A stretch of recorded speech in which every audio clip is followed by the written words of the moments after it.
MP ఎలక్షన్ల compulsory మనకు స్టేట్లు ఎవరున్నా సరే కానీ కంపల్సరీ దేశంలో మాత్రం మోడీ కావాలి.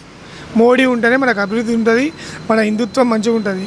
ఈరోజు మనం ఇట్లా ఈ విధంగా స్వేచ్ఛగా బతుకుతామంటే దానికి కారణం మోడీ. ప్రపంచ దేశాలకు అర్థమవుతుంది, మన దేశానికి అర్థమయ్యేటట్టు మీరే మీ ఛానల్ ద్వారా తెలియజెప్పాలి. మోడీ అంటేనే ఒకటి బ్రాండ్ అంటే మోడీ అంతే. ప్రతి ఒక్కరు తెలుసుకోవాల్సిన విషయం ఏంటంటే మనం మోడీని తెప్పించుకోవాలి అంతే. ఇక మనకు టీఆర్ఎస్, బీజేపీ, కాంగ్రెస్ అదంతదు, మనకు మోడీ కావాలి. మోడీ ఉంటే ఆయన తెలివితోని ఆయన దాంతోని మనము మన రాజ్యాన్ని, మన దేశాన్ని, మన పిల్లల్ని కాపాడుకోవాలి.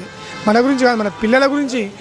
రేపు భవిష్యత్తులో పలాని శ్రీరాముని గుడి ఉంది, పలాని మన హిందుత్వం ఉంది అంటే దానికి కారణం మోడీ అంతే. బస్ మన పిల్లలు మంచిగా ఉండేవి, మంచిగా చేసుకోవాలంటే మోడీ రావాలి. లేదు అంటే అదర్ పార్టీస్ అంతే. ఇక నేను కాంగ్రెస్, తెలుగుదేశము టీఆర్ఎస్ని విమర్శిస్తలేను, వాళ్ళు కూడా మంచిగా చేస్తున్నారు. అంతకన్నా ఎక్కువ మనకు మోడీ కావాలి. ఇప్పుడు ప్రపంచ దేశాలలో ఇప్పుడు ఎందరో ఉన్నారు జాబులు చేసుకునే వాళ్ళు, వాళ్ళకి విజాలు లేక ఇక్కడ వచ్చున్నారు. ఇప్పుడు వాళ్ళు రిటర్న్ అవ్వడానికి కారణం ఎవరు? మన మోడీ కదన్న. అట్లా ఇప్పుడు మనం ఆయనకు ఒకసారి ఛాన్స్ ఇద్దాము, మళ్ళీ ఛాన్స్ ఇద్దాము, మనం గెలుచుకుంటాం. జై మోడీ, జై నేను తెలంగాణ గురించి బీజేపీ రావాలనే చెప్తున్నా. ఎన్ఎస్ఎన్ ఫిగర్ చెప్తలేను, అందరికీ అర్థమయ్యేటట్టు చెప్పాలి. ఇప్పుడు నాకు అర్థమైంది కాబట్టి నేను మీ ఛానల్ ద్వారా నేను వివరిస్తున్నా.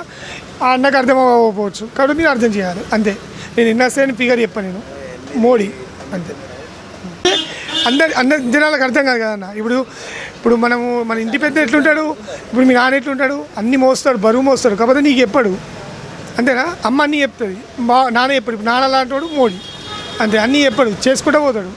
అట్లా మనం కాపాడడానికి దేశం కాపాడడానికి ఆయన ఒక పెద్ద ఆయన లెక్క అనుకుంటావా, నాన్న అనుకుంటావా, ఒక ఆయన లెక్క ఉండాలి. ఇప్పుడు అన్న చెప్పినట్టు కట్టబట్టుకొని ఉండాలి, ఎవరు రావద్దు ఇక్కడ. ఇట్లా కట్టబట్టుకొని ఉంటే ఎవరు రారు, భయపడతారు. అట్లా దాని గురించి మోడీ రావాలి అట్లా అంతే. దర్శనం.